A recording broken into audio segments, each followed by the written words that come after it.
안녕하세요. 서울에서 카페를 운영하고 있는 40세 여성입니다. 다른 사람이 그러는데 저는 또래에 비해 유독 세상 물정에 어둡고 순진하다고 하더라고요.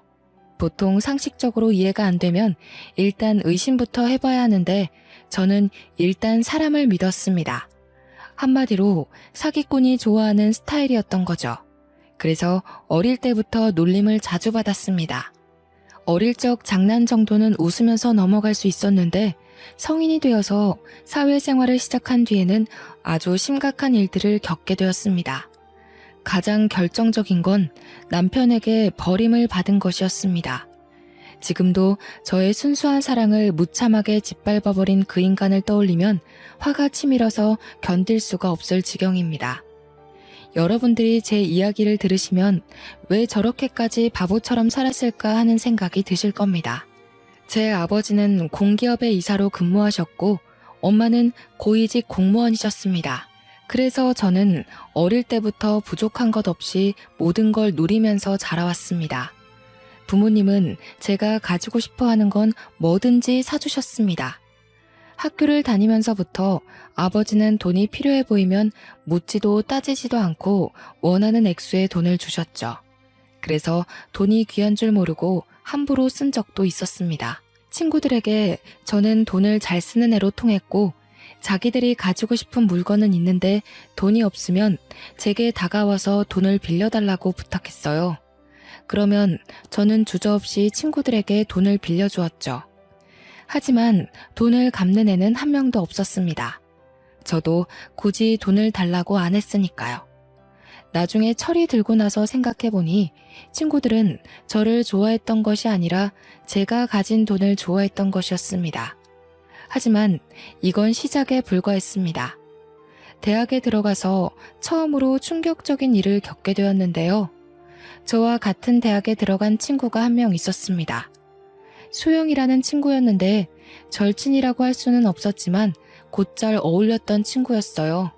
과는 달라도 같은 대학 동아리를 다녔으니 자주 만나서 밥도 먹고 커피도 마시게 되었습니다. 경미야, 너 아직 남친 없지? 내가 남자 소개해줄까? 갑자기 소개? 누굴 소개해주려고?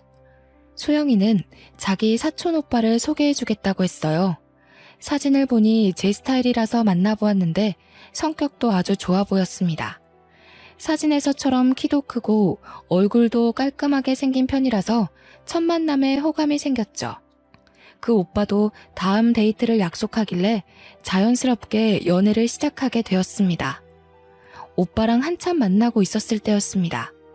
오빠랑 같이 저녁을 먹으려고 만났는데 오빠 표정이 굳어 있었습니다.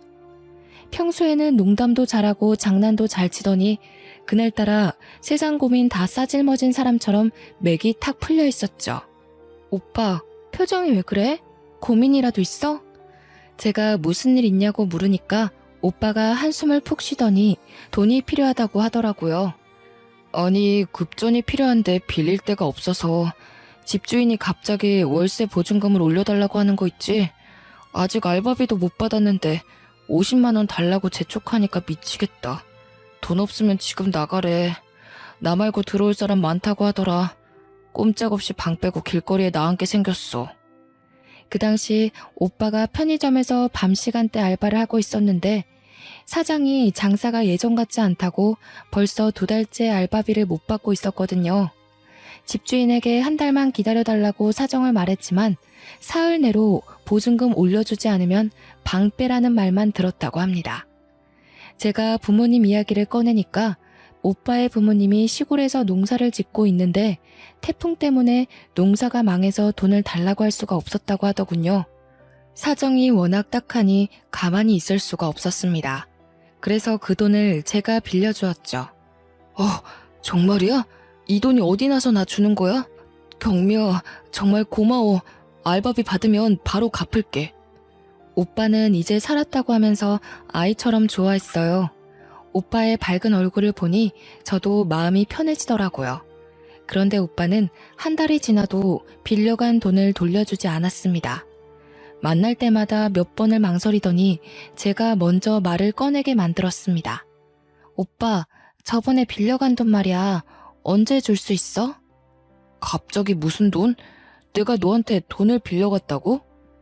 50만 원 정도면 기억하고 있을 줄 알았는데 오빠가 깜짝 놀란 표정을 지으면서 저를 빤히 쳐다보더군요. 그래서 제가 한숨을 쉬며 그날 일을 쭉 설명했습니다. 월세 보증금 말이야, 50만 원. 정말로 기억 안 나서 이러는 거야? 그거 말하는 거구나. 미안해. 내가 깜빡 잊고 있었네. 사실 알바비를 아직 못 받았어. 그렇구나. 그럼 다음에 돈 생기면 줘. 평소 같았으면 편의점 알바 그만둬라. 그 알바 사장 신고해야 하는 거 아니냐고 재촉했을 텐데 이제 그러기도 싫었습니다. 오빠에게서 무언가 이상한 게 느껴졌거든요. 역시나 오빠가 빌려간 돈을 주기는커녕 다른 핑계를 대면서 제게 계속 돈을 빌려갔습니다. 액수도 점점 커졌죠. 어느 날은 새벽에 갑자기 전화를 해서는 다급하게 돈을 달라고 하기도 했습니다. 경미야, 너 지금 돈 가진 거 얼마나 있어? 돈? 갑자기 무슨 돈? 오빠 무슨 일 생겼어? 아이씨, 나 지금 경찰에 잡혀가게 생겼어. 그 말을 듣고 깜짝 놀라서 잠이 확 달아나고 말았죠. 자리에서 벌떡 일어나 무슨 사고를 쳤냐고 묻자 오빠가 어이없는 말을 쏟아냈어요. 친구들과 같이 기분 좋게 술을 마시고 있었는데 옆자리 손님들과 시비가 붙었다는 겁니다. 오빠와 친구들이 시끄럽게 웃고 떠들자 술집 전세 냈냐고 조용히 하라는 목소리가 들려왔고 오빠 쪽에서 기분이 상해서 왜 시비를 거냐고 짜증을 냈다고 하는데요. 시작은 말다툼이었는데 나중에는 몸싸움으로 번지고 말았습니다. 서로 치고받고 패싸움을 하다가 오빠가 술병을 휘둘렀는데 옆자리 일행 중 한 명이 머리를 다쳐버렸대요. 그 말을 듣는 순간 머리가 멍해지고 말았습니다. 경미야, 당장 그 사람하고 합의 보지 않으면 구속될 것 같아. 그러니까 네가 좀만 도와주면 안 될까? 그래서 얼마가 필요하다는 거야? 우선 급한 대로 200만 원만 가지고 병원 앞으로 와. 당장. 저는 정신없이 돈을 뽑아서 오빠가 말한 병원으로 갔습니다. 땡땡병원 응급실 안으로 들어가니 오빠가 초조한 표정으로 저를 기다리고 있었죠. 오빠는 저를 쳐다보지도 않고 제 손에 든 돈 봉투만 쳐다보고 있었습니다. 오빠, 그 사람은 괜찮은 거야? 지금 어디 있어? 설마 수술 중이래? 그건 내가 알아서 할 테니까 돈이나 줘. 오빠는 빼앗듯이 돈을 받아들고 응급실 안쪽으로 달려들어갔습니다. 제가 쫓아가 보니까 사람들이 워낙 많아서 안 보이더라고요. 도리어 오빠가 절 찾아서 해결됐으니 가자고 하길래 병원을 나왔습니다. 저는 진짜로 일이 해결된 줄 알았는데 며칠 뒤에 오빠가 100만 원이 더 필요하다고 하더군요. 제가 무슨 일이냐고 캐물으니 그 사람 수술이 잘못돼서 두 번째 수술을 들어가야 한다는 것이었습니다. 저는 그 말을 듣고 두말 없이 돈을 주었는데요. 며칠 뒤에 만난 오빠는 제 덕분에 별탈 없이 그 사람과 합의를 보고 잘 해결되었다고 했습니다. 그런데 얼마 후에 다른 선배 언니에게서 뜻밖의 말을 전해 들었습니다. 경미야, 너 시간 되면 나랑 커피나 한잔 하자. 언니가 갑자기 저를 카페로 데리고 간 다음에 뜬금없이 소영이 이야기를 꺼냈습니다. 경미야, 너 소영이한테 속고 있어. 내가 속고 있다니 그게 무슨 말이야? 내가 이럴 줄 알았다. 아직도 모르고 있었구나. 네가 만나고 있는 남자, 소영이 사촌 오빠가 아니라 애인이야. 소영이가 저한테 사촌 오빠라고 해놓고 자기 애인을 소개해줬다는 것이었습니다. 언니는 소영이와 친분이 있었습니다. 언니가 같은 과 후배인 소영이를 동아리에 데려왔고 제가 그 동아리에서 소영이와 친해졌으니까요. 어쩐지 얼마 전부터 소영이가 동아리만 오면 호구 같은 스폰서를 하나 물었다고 자랑을 해댔습니다. 수영이 너 다음 주에 남친이랑 제주도 여행 간다던데 진짜야? 얼마 전까지만 해도 돈 없다고 징징댔잖아. 알바라도 새로 구했어? 알바는 무슨, 다 돈이 생겨서 가는 거지.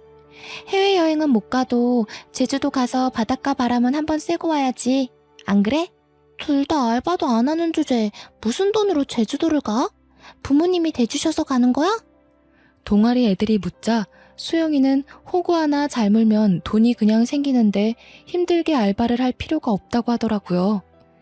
내가 고등학교 때부터 빨대 꽂고 챙겨 먹던 애야.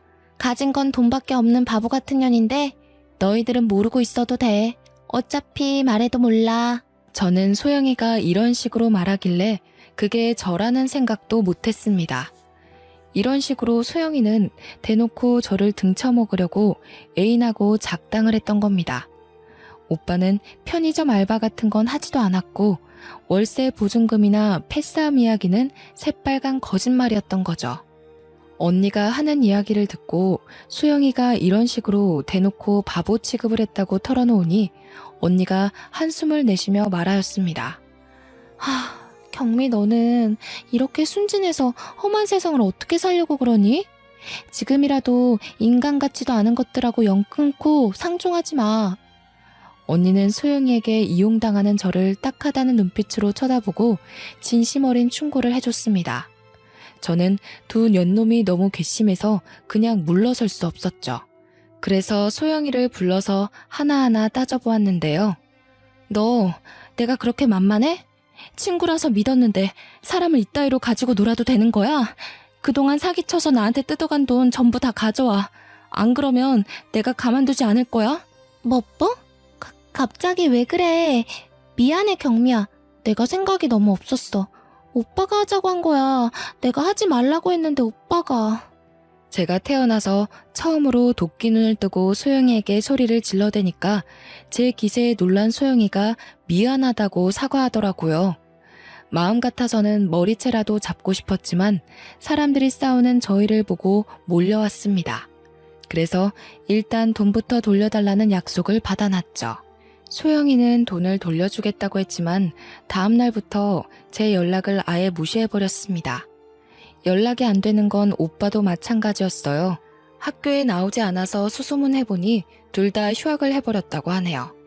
할 수 있는 휴학을 다 몰았으면서 졸업할 때까지 저를 피해 다니는 바람에 결국 돈 받는 건 포기하고 말았습니다. 졸업을 하고 직장을 다닐 때도 마찬가지였어요.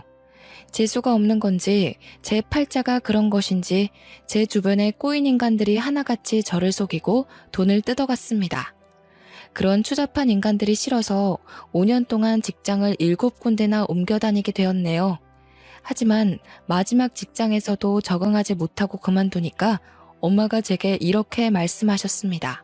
경미야, 넌 내가 보니까 다른 사람들하고 어울려서 일하는 것보다 혼자 장사를 하는 게 맞는 것 같아. 엄마는 이제 취직할 생각하지 말고 카페를 하나 차려줄 테니까 혼자 조용하게 장사를 해보는 게 어떠냐고 하셨어요. 저도 5년 넘게 사람들한테 치이고 사람들을 경계하느라 조직에 적응하지 못하고 스트레스를 받으면서 살다 보니 혼자 있고 싶어지더군요. 그래서 엄마 말대로 카페를 열게 되었습니다. 프랜차이즈 카페를 개업하면 본사에서 알아서 다 해줄 거라고 생각했습니다. 장사를 너무 편하게 생각했던 거죠.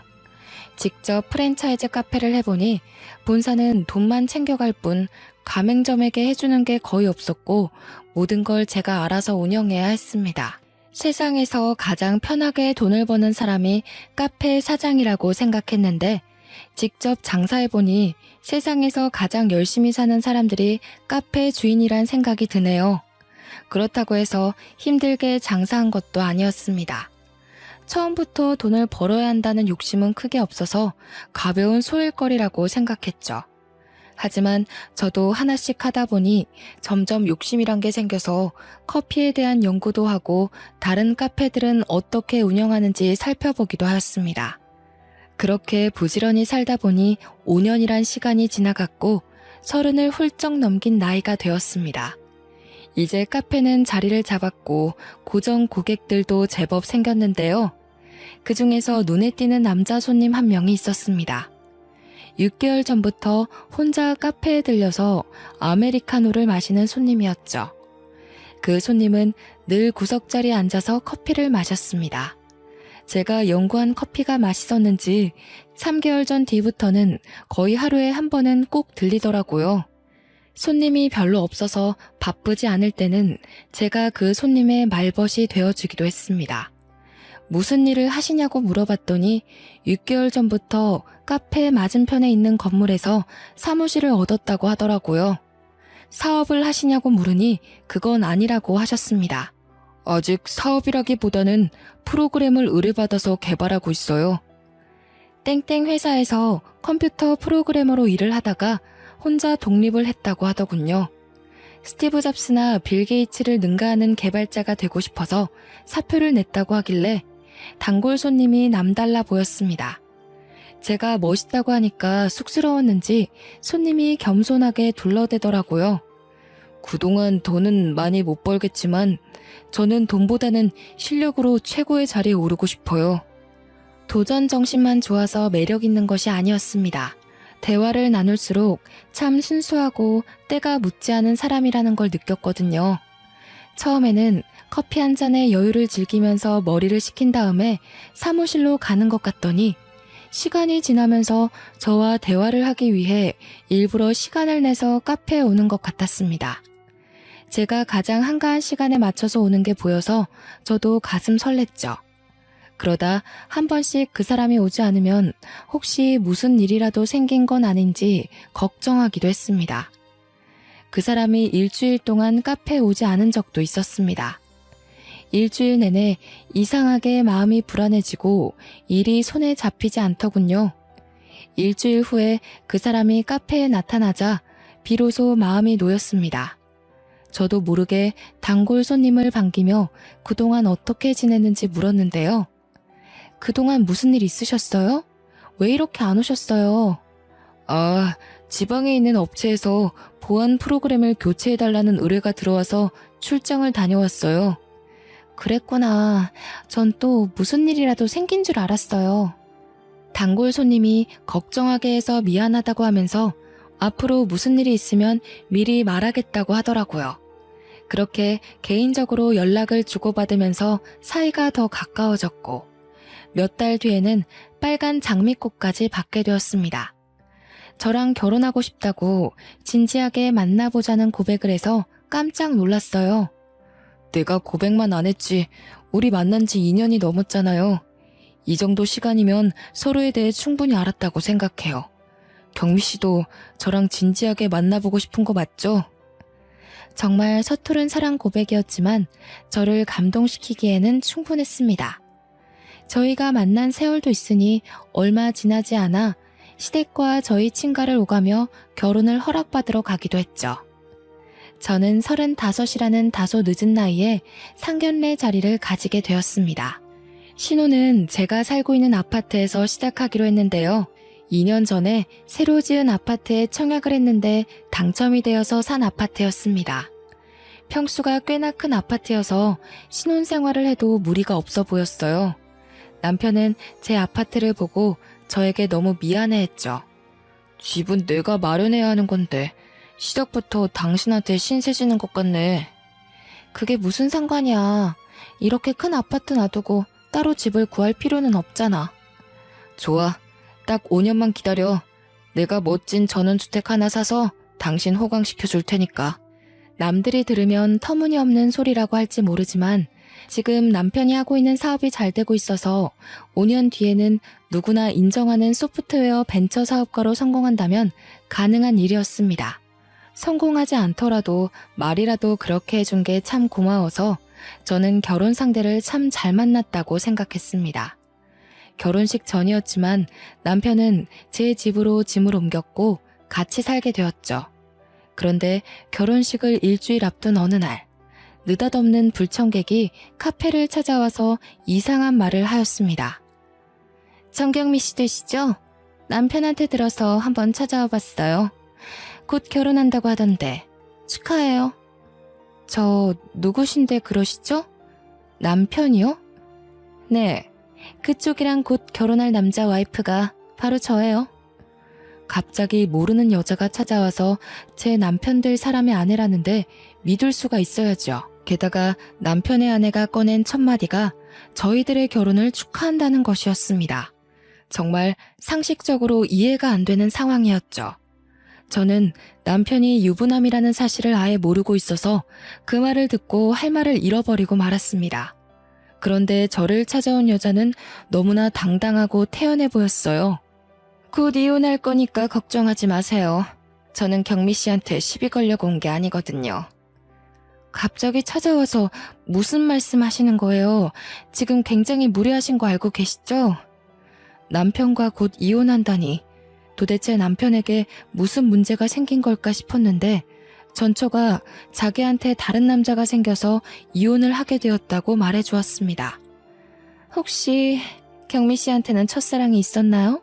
그리고 느닷없이 첫사랑에 대해 묻더니 자기가 어쩌다 남편이 아닌 다른 남자와 바람을 피우게 되었는지 자세하게 이야기해 주었습니다. 고등학교 때 만나서 사귀게 된 첫사랑이 있었는데 3년 정도 교제하다 결혼을 약속했다고 합니다. 그런데 부모님이 강력하게 반대해서 헤어지게 되었다고 하더라고요. 남자친구가 있다는 걸 알게 된 부모님이 머리에 피도 안 마른 어린 것들이 벌써부터 연애질이나 하고 다닌다고 호되게 야단을 맞았다고 하네요. 그런데 2년 전 동창 모임에 갔다가 첫사랑을 다시 만나게 되었다고 했습니다. 첫사랑은 대학을 졸업하고 미국으로 이민을 간 바람에 그동안 동창 모임에는 나올 수가 없었다고 해요. 그런데 미국에서 결혼한 아내가 교통사고를 당해서 세상을 떠나자 미국 생활에 회의감이 들어서 모든 걸 정리하고 한국으로 귀국했다고 합니다. 이렇게 다시 만난 둘은 학창시절로 돌아간 것처럼 연애를 하기 시작했다고 하는데요. 하지만 꼬리가 길면 밟히는 법이라 1년 만에 저희 남편이 불륜 사실을 알아차리고 이혼을 하기로 합의했다고 하죠. 남편 입에서 이혼 이야기가 나오자마자 남편한테 모든 걸 다 털어놓았어요. 남편은 위자료 청구 소송 같은 건 하지 않고 조용히 합의 이혼하자고 하더라고요. 이미 법원에 이혼 신청까지 해서 자기들은 남남이나 마찬가지라고 하더군요. 며칠 내로 법적으로도 남남이 될 거라고 하였습니다. 내가 살아봐서 아는데 남편은 정말 착하고 좋은 남자예요. 그건 제가 확실하게 말해줄 수 있어요. 제가 바람 폈는데 합의 이혼하자고 하는 사람이 어딨나요? 정말 멋진 사람 같아서 이야기해 주려고 왔어요. 이혼한 사이인데 굳이 제 가게까지 찾아와서 이러는 이유가 뭘까요? 자기가 써보니 이 물건 참 괜찮으니까 너도 한번 사용해보라고 하는 말처럼 들려서 어이가 없었습니다. 그래서 짜증을 내며 전처를 쫓아내려고 했죠. 그런 거 이야기 안 해줘도 되니까 나가세요. 장사 방해되니까 나가시라고요. 화내지 말고 제 말 좀 들어보세요. 우리는 헤어지는 게 서로의 앞날을 위한 거라고 생각했어요. 최선의 선택이었던 거죠. 저는 제 전 남편이 오해 안 받고 행복하게 살길 바래서 온 거니까 너무 그렇게 보지 마세요. 경미 씨도 행복하게 잘 살길 바랄게요. 이미 헤어진 분이 와서 할 말은 아닌 것 같은데요. 저희 일은 저희가 알아서 할 테니까 참견하지 마세요. 바람 펴서 이혼당한 주제 오지랖이 넓으시네요. 그런가요? 저는 한때 사랑하던 사람이라서 그랬어요. 잘 지냈으면 좋겠어서. 우습게도 그 여자는 떠나는 순간마저 제 결혼식에 못 갈 것 같으니 이해해달라는 말까지 남기고 떠났습니다. 기분이 정말 나빴죠. 그래서 저는 바로 가게 문을 닫고 남편이 올 때까지 기다렸습니다. 그리고 퇴근하고 돌아온 남편에게 왜 결혼한 사실을 숨겼냐고 물었죠. 남편은 카페에 아내가 찾아왔다는 사실을 듣고 놀라더니 자초지종을 설명해 주었습니다. 남편의 전 와이프가 말한 거랑 똑같이 말하더군요. 전 와이프가 1년 전부터 첫사랑과 바람을 피워서 이혼한 거라고 했습니다. 나도 고민 많이 했어. 그런데 차마 내가 유부남이라는 사실을 말할 수 없겠더라고. 속이려고 했던 건 아닌데 미안해. 아무리 그래도 그렇지. 나한테 고백했을 때 다 말해줘야 하는 거 아니야? 말하고 싶었는데 당신이 떠나버릴까봐 너무 무서웠어. 이게 다 당신을 너무 좋아해서 그런 건데 한 번만 이해해주면 안 될까? 남편은 이혼 절차가 마무리된 다음에 말하려고 했는데 생각보다 과정이 복잡해져서 고백할 타이밍을 미루게 된 거라고 하더군요. 황당하긴 했지만 이제 와서 재혼이란 걸 빌미로 파혼할 생각은 없었습니다. 어차피 저희 남편은 일주일 뒤에 전처와의 모든 관계가 정리될 테니까요. 이제는 모든 걸 잊고 새롭게 시작하면 된다고 생각했습니다. 차마 친정에는 말하지 못하고 결혼식을 올리게 되었는데요. 저희 부모님을 속여서 벌을 받는 걸까요? 갑자기 남편의 사업에 문제가 생기고 말았습니다.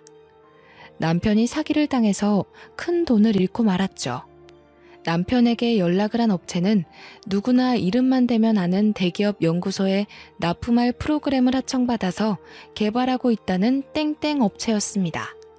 공동으로 자금을 투자받아서 개발할 파트너 업체를 찾고 있다면서 같이 프로젝트를 하자고 제안하더라고요.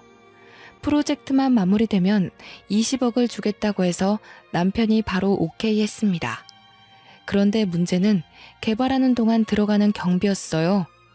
땡땡 업체 쪽에서 1억이라는 진행비를 부담하라고 해서 남편은 대출까지 받아가며 그 돈을 송금해 주었습니다. 그것들이 사기꾼인 줄도 모르고 남편이 한순간에 1억이라는 빚을 내버린 거죠. 이렇게 돼서 1억이라는 빚이 생겼어. 어떡해 여보? 당장 대출금의 이자까지 독박 쓰게 생겼어. 뭐? 1억이라고? 그놈들이 1억이나 사기친 거야?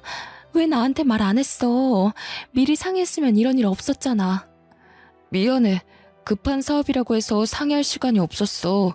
지금 당장 진행하지 않으면 늦는다고 하길래 나도 모르게. 남편이 풀이 죽어서 저한테 사기당한 사실을 실토하는데 억장이 무너질 뻔하였습니다.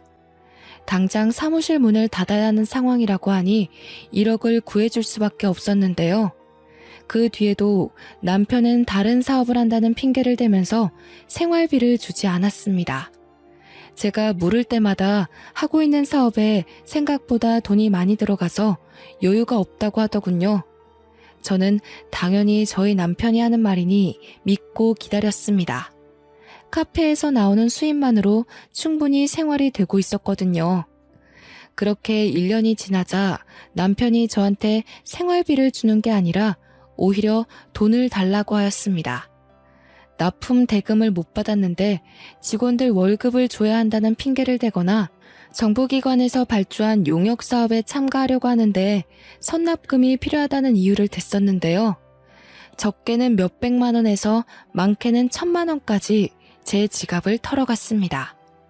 어찌나 돈을 많이 가져가던지 밑 빠진 독에 물을 붓는 심정이었지만 남편의 사업이 하루빨리 자리 잡기만을 바라고 있었죠.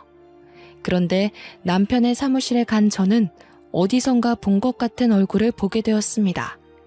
사무실에서 나와서 계단으로 내려가 버린 여자는 아무리 생각해봐도 소영이었습니다. 소영이가 남편 사무실에 올 이유가 없을 텐데 잘못 본 거라고 생각했죠. 요즘 따라 남편이 돈을 달라는 횟수도 늘어나고 집에도 잘 안 들어와서 아무래도 확인을 해봐야겠다는 생각이 들었습니다. 그래서 남편이 출장 가서 없을 때 사무실에 가서 CCTV에 녹화된 영상을 확인해봤습니다.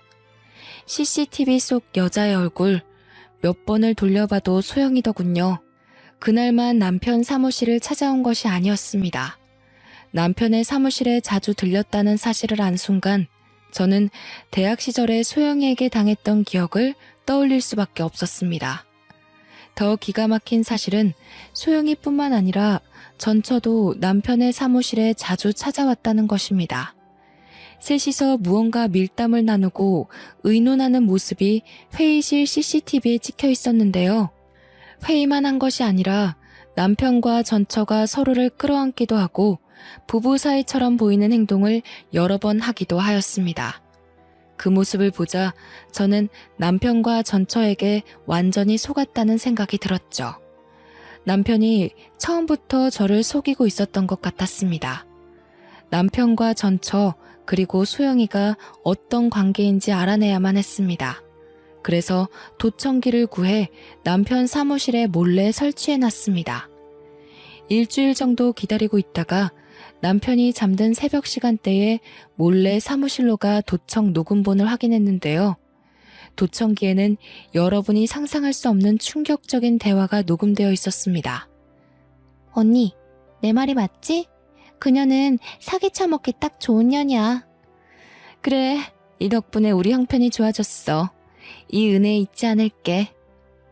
우리 여보 말이 맞아. 정말 처제 아니었으면 나는 빚쟁이들한테 맞아 죽었을 거야. 내가 뭐라 했어. 내 말만 들으면 팔자 필 거라고 했잖아.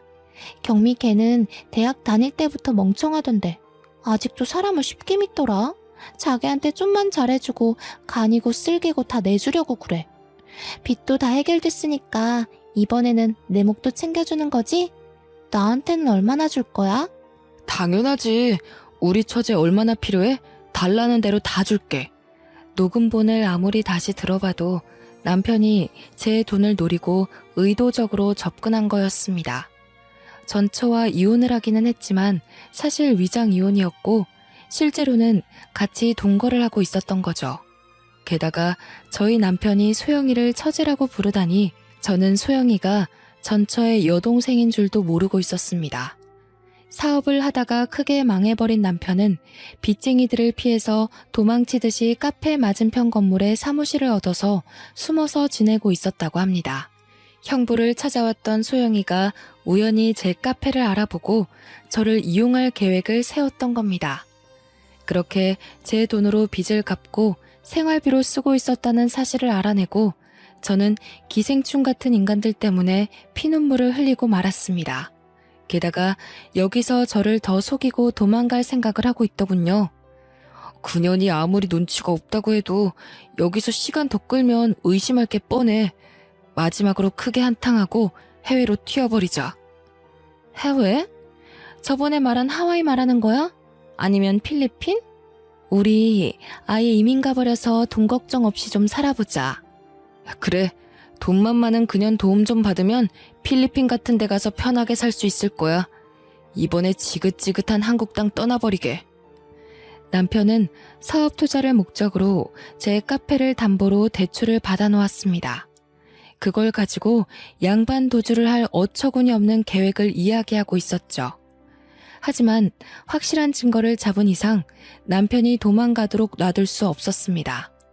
변호사를 찾아가서 물어보니 남편과 전처 그리고 소영이까지 모두 사기죄로 엮어 넣을 수 있다는 사실을 알아냈습니다. 변호사 선임을 한 뒤 저는 남편이 있을 시간대에 집으로 돌아갔습니다. 집에 들어가자마자 남편을 붙잡고 녹음한 파일을 들려주었는데요. 그러자 그 인간이 소영이가 꾸민 짓이라며 자기는 시키는 대로 한 것뿐이라고 발뺌을 하였습니다. 나는 아무 잘못 없어. 처제가 이렇게 하면 다 해결될 거라고 협박했다고. 돈 안 받아오면 이혼당하고 길바닥에 나앉을 거라고 하는데 어떡해. 나도 방법이 없었어. 이제 와서 오리발 내민다고? 나는 너 때문에 2년 넘게 돈까지 뺏겼어. 내 인생이 망가졌다고. 억울하고 분해서 끝장을 봐야 되겠어. 그러니까 각오 단단히 하고 있어. 여보, 이러지 말고 우리 대화로 해결하자. 우리 사랑하는 사이잖아. 그동안 만난 세월을 생각해. 내가 진짜로 당신 이용해 먹는 사람 같아? 나도 피해자라고. 나도 너무 무서웠어. 당신한테 말하고 싶었는데 당신도 협박받을까봐. 뭐? 피해자? 내가 그 말에 속아 넘어갈 것 같아? 당장 꺼져. 내가 당신이랑 대화할 것 같아? 난 인간이랑만 대화해. 당신 같은 쓰레기랑 말 안 한다고. 왜 이래 정말. 내 말 좀 들어봐. 당신은 나한테 질렸을지 몰라도 내가 당신 사랑한다고. 난 당신 없이 못 살아. 내가 평생 당신 곁에서 속죄하면서 살게. 그러니까 한 번만 봐주라. 남편이 지푸라기라도 잡는 심정으로 제게 매달렸지만 이미 버스는 떠난 뒤였습니다. 제가 남편 뺨을 확 때려버리니까 때려도 좋으니까 제발 봐달라고 비굴하게 굴더군요. 결국 경찰을 부른다고 말하니까 남편이 꽁무니 빼고 도망가 버렸습니다. 남편에게 이혼소송과 위자료 청구를 했고 소영이와 전처를 사기죄로 고발해버렸죠. 경찰에서 소환장이 날라오자 다급해진 소영이는 저를 찾아와서 한 번만 용서해달라고 울면서 매달렸습니다. 경미야, 이 소환장 뭐야? 설마 나 사기죄로 고소한 거니? 도대체 왜 그래? 우린 친구잖아. 내가 잘못했어. 사정이 너무 급하다 보니 그런 짓을 하고 말았어. 예정을 생각해서라도 한 번만 살려주라. 우리한테 정이란 게 있긴 하니? 넌 지금도 나를 바보 같은 호구로 생각하고 있잖아. 내가 용서해주면 나중에 또 이용해 먹으려고? 너 용서해줄 생각 없으니까 당장 돌아가. 경미야, 미안해. 내가 무릎 꿇을게. 이렇게 꿇고 빌 테니까 제발 봐주라. 내가 한 번도 이런 적 없잖아. 이번엔 진짜 뉘우치고 있다니까. 연기하는 거 아니야. 다 울고 있는 거 보여? 이번만 봐주면 네 눈에 띄는 일 없도록 할게. 내가 믿을 것 같아? 너 딱 봐도 가짜로 울고 있는 거잖아. 눈물로 다 해결되는 거면 법은 왜 있는 거겠니? 경찰은 왜 있겠어? 눈물 아까우니까 뚝 그쳐. 감방에서나 흘려야 하니까 내 앞에서 울지 말라고. 제가 울면서 제 바지가랑이를 붙잡는 소영이를 밀치니까 거짓말처럼 눈물을 뚝 그치더군요. 딱 봐도 어떻게 해야 제가 봐줄지 고민하는 것 같았습니다. 그 뒤로 소영이가 제 카페에 찾아와서 어떻게든 합의를 하자고 사정했지만 저는 돈보다는 고등학교 때부터 저를 괴롭힌 악독한 년에게 본보기를 보여줘야만 했습니다. 세상에는 지켜야 할 법이라는 걸 있다는 걸 알려줘야 했죠. 경찰 조사를 받은 날 저는 소영이와 남편 그리고 남편의 전처와는 합의할 생각이 전혀 없다고 말하였습니다. 제가 그 인간들 때문에 얼마나 많은 정신적인 고통을 겪었는지 이루 말할 수가 없었거든요. 경제적인 피해 사실까지 상세하게 말하면서 반드시 처벌해달라고 간곡하게 호소했습니다. 소영이와 전처는 구속되었지만 남편은 종범이라는 이유로 불구속 상태에서 조사를 받게 되었는데요. 하지만 남편은 제게 그나마 숨겨놓은 재산을 탈탈 털어서 위자료를 줘야 했습니다. 그야말로 알거지 꼴이 된 전 남편은 잠을 잘 방 한 칸조차 없는 산새가 되어버렸어요. 모두 자업자득이니 길거리에서 노숙을 하든 구걸을 하든 간에 자기 잘못을 뼈저리게 느껴야 한다고 생각합니다. 소영이와 전처의 재판 결과도 의도적인 사기죄로 인정되었고 죄질이 아주 불량하다는 이유만으로 초범이었지만 실형이 선고되었습니다. 지금은 교도소에서 국가가 제공하는 무료 식사를 하면서 자신의 잘못을 뉘우치고 있는 중이겠죠. 사람이 살다 보면 정말 다양한 부류의 인간들을 만나게 되는 것 같습니다. 그 중에는 자기 인생에 도움이 되는 사람도 있겠지만 소영이처럼 만나지 말았어야 하는 악질적인 인간들도 있겠죠. 자기를 위해서 다른 사람의 인생 같은 건 어떻게 되든 상관없다는 생각으로 사는 것들을 우리는 쓰레기라고 부릅니다. 여러분들은 주위에 이런 쓰레기 같은 인간들이 없는지 자세히 살펴보시길 바랍니다. 만약 그런 인간들이 있다면 주저없이 관계를 끊어버리라고 말씀드리고 싶네요. 사연을 읽어주신 분들에게 하는 조언이니 부디 주변을 둘러보시길 바래요.